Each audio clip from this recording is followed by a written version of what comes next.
मोहब्बत एक निगार है, मोहब्बत एक झलक है परमात्मा की, एक छवि, जैसे चांद बना हो झील में, प्रतिफलन, जैसे दर्पण में तस्वीर बनी हो। प्रेम एक तस्वीर है परमात्मा की। जिसने प्रेम नहीं जाना वो परमात्मा को पहचान नहीं सकेगा, क्योंकि परमात्मा की और कोई शक्ल सूरत नहीं, परमात्मा का कोई और आकार रूप रंग नहीं। प्रेम उसका रंग, प्रेम उसका ढंग, प्रेम उसकी छवि। जिसने प्रेम को पहचान लिया उसे परमात्मा सब जगह दिखाई पड़ने लगेगा, फूलों में और पत्थरों में, चांतारों में, नक्षत्रों में, लोगों में, पशु पक्षियों में। मोहब्बत एक निगार है, तमाम सिद्ध को सादगी, तमाम हुस्न काफरी,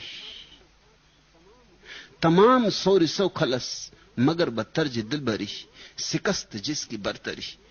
और प्रेम ऐसा अद्भुत राज है कि वहां हार जीत है, शिकस्त जिसकी बरतरी, जहां हार के आदमी जीत जाता है, ऐसा जादू है प्रेम। मोहब्बत एक निगार है, और इस प्रेम की सबसे बड़ी अनुभूति सद्गुरु के पास होती, उसी के पास हो सकती है जो प्रेम पूर्ण हो गया है, प्रेम मग्न हो गया है, प्रेम में हो गया है, प्रेम हो गया है। संसार में तो तुम जैसे प्रेम कहते हो बड़ा टूटा फूटा है,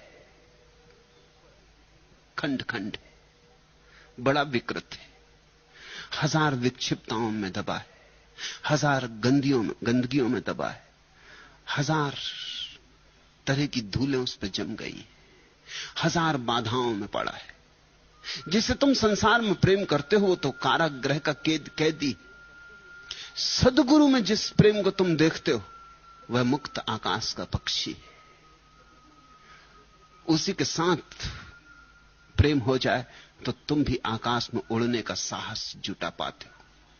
वही है यात्रा, अंतर यात्रा, तीर्थ यात्रा। सतगुरु शरण में आई, धनी धर्मदास कहते हैं सतगुरु के शरण में आया तो तामस त्यागिए। अगर सतगुरु की शरण आना हो तो एक ही चीज से छुटकारा होना चाहिए, तामस, अहंकार, अस्मिता, मैं भाव। प्रेम में वही तो बाधा है। धन बाधा नहीं, पद बाधा नहीं है, तुम्हारी पत्नी तुम्हारा पति बाधा नहीं, तुम्हारे बच्चे बाधा नहीं। और बड़ा मजा यह है कि लोग पत्नी बच्चों को छोड़ के चले जाते हैं, धन दुकान को छोड़ के चले जाते हैं, बाजार छोड़ देते, समाज छोड़ देते हैं, पहाड़ों पर बैठ जाते, और जिसे छोड़ना था वह भीतर साथ ही चला जाता, अहंकार साथ ही चला जाता है। तुमने देखा तुम्हारे तथाकथित महात्माओं में जितना अहंकार सघन होता है, जितना विकृत रूप से प्रकट होता है, उतना साधारण जनों में भी नहीं होता। स्वाभाविक है यह भी, क्योंकि सब छोड़ दिया। दूसरों में तो अहंकार और चीजों में दबा था, महात्मा में बिल्कुल शुद्ध हो जाता, शुद्ध जहर। न धन रहा, न पद रहा, न पत्नी रही, न बच्चे रहे, वे सब बातें गई। अहंकार पर से सारी बाधाएं हट गई, अब अहंकार रह गया खालिस। इसलिए अहंकार गहन हो जाता है त्यागी में,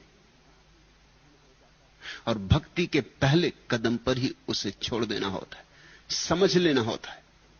सतगुरु शरण में आई तो तामस त्यागी। मैं हूं यह बात ही भ्रांति की। कल तुम नहीं थे, कल तुम फिर नहीं हो जाओगे। इस बीच में जो थोड़ी देर को यह मैं का बबूला उठा है, इस पे इतना भरोसा। कल तुम मिट्टी में थे, कल फिर मिट्टी में हो जाओगे। ये जो जरा सी लहर उठाई है जीवन की, इसको बहुत शोरगुल न मचाओ। जिंदगी साज दे रही है मुझे, सहर और एजाज दे रही है मुझे, और बहुत दूर आसमानों से मौत आवाज दे रही है मुझे। जिंदगी के हर कदम पर मौत की आहट भी सुनते रहो, वे दोनों साथ साथ हैं। जिंदगी के हर क्षण में मौत छिपी है। अगर तुम मौत को ठीक से देखते रहो तो अहंकार को बनने का उपाय ना रहेगा। अहंकार बनता है इस भ्रांति में कि मुझे सदा रहना है। अहंकार बनता है इस भ्रांति में कि जैसे मैं सदा से हूं। कुछ है तुम्हारे भीतर जो सदा से है, लेकिन उसका तो तुम्हें भी पता नहीं। और जिसे तुम समझते हो अपना होना, वह सदा से नहीं है। यह देह अभी कुछ वर्षों पहले निर्मित हुई, और यह देह भी रोज बदलती रही, फिर नहीं। पानी की तरह बहती हुई धारा है। और यह मन भी फिर नहीं है, यह भी प्रतिपल बदल रहा है। जब तुम बच्चे थे तब की देह में और आज की देह में क्या तारतम्य रह गया है? कल के मन में और आज के मन में क्या संबंध रह गया है? आने वाला कल अपना मन लाएगा, अपनी देह लाएगा। इस बदलती हुई धारा को तुमने अपना अस्तित्व समझ रखा है। इसी भ्रांति के कारण तुम उसे नहीं देख पाते जो जन्म के भी पहले था और मृत्यु के भी बाद में होगा। बबूले में उलझ जाते हो, बबूले के नीचे छिपे सागर को नहीं खोज पाते। जैसे ही तुम देखोगे, गौर से देखोगे, इस मैं की सच्चाई में झांकोगे, इस मैं की जरा खुदाई करोगे, तुम पाओगे कि यहां कुछ भी पकड़ने जैसा नहीं। मैं हूं कहां? और ऐसा दिखाई पड़े तो ही सद्गुरु के शरण में झुके। झुकने का अर्थ ही यह होता है कि मैं भाव ना रहा। सतगुरु का क्या अर्थ होता है? ऐसा कोई व्यक्ति जिसमें मैं भाव नहीं रहा है। अब ध्यान रखना, सतगुरु को भी मैं शब्द का उपयोग तो करना ही होगा। वो भाषा की अनिवार्यता है। कृष्ण तक अर्जुन से कहते हैं, मामेकम शरणम व्रज, मुझ की शरण आजा, मेरी शरण आजा। सर्व धर्मान परित्यज्य, सब छोड़ छाड़ दे, सब धर्म इत्यादि, मेरी शरण आजा। जब कोई पढ़ता है उसके मन में खटका लगता है कि कृष्ण में बड़ा भयंकर अहंकार मालूम होता है। मेरी शरण आजा। मैं का उपयोग तो कृष्ण को भी करना पड़ रहा है। भाषा की अनिवार्यता है, अन्यथा कृष्ण में कोई मैं नहीं। और मजा ऐसा है कि कृष्ण ने जब कहा मामेकम शरणम व्रज, तो वहां कोई अहंकार नहीं था। और जब तुम कहते हो मैं तो आपके पैर की धूल, तब वहां बड़ा अहंकार होता है। मैं तो कुछ नहीं जब तुम कहते हो, तब भी वहां अहंकार होता है। मैं तो ना कुछ, तब भी वहां अहंकार होता है।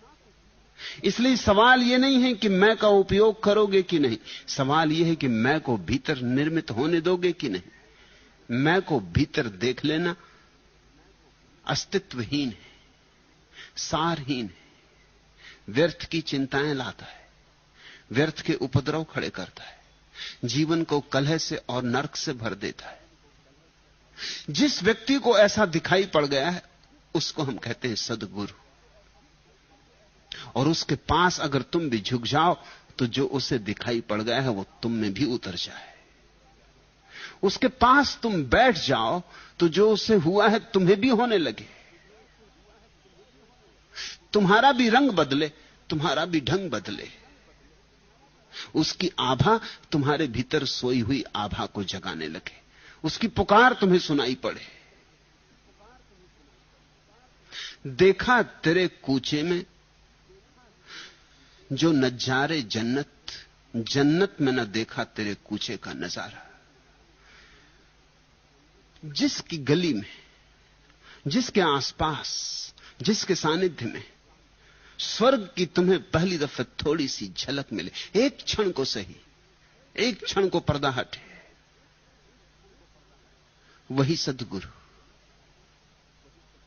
जिसके पास यह घटना घट जाए वहीं झुक जाना। फिर फिक्र मत करना वो हिंदू है कि मुसलमान की, जैन की, ईसाई, फिर फिक्र मत करना, चूकना मत ऐसा अवसर। असली सवाल तो झुकने की कला है किसके पास झुके ये उतना महत्वपूर्ण नहीं जितना झुके।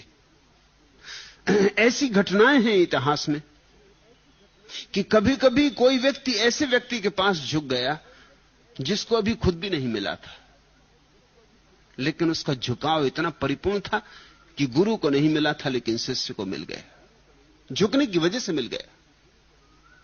और ऐसा भी हुआ है कि बड़े से बड़े सद्गुरु के पास लोग रहे, अपने अहंकार से भरे हुए, बुद्ध के पास रहे और क्राइस्ट के पास रहे और नानक के पास रहे और कबीर के पास रहे और अपनी अकड़ से भरे रहे और कुछ भी न मिला। तो कभी कभी ऐसा भी हुआ है कि वृक्षों के सामने झुक गए आदमी को मिल गया, पत्थरों के सामने झुक गए आदमी को मिल गया, और बुद्धों के पास कोई बैठा रहा और नहीं झुका तो नहीं मिला। इसलिए एक बात ख्याल में ले लेना, सार की बात है झुकना। गुरु तो केवल एक निमित्त मात्र है, उसके बहाने झुक जाना, उसके बहाने झुकने में आसानी होगी। झुकने के लिए जो भी बहाना मिल जाए चूकना ही मत।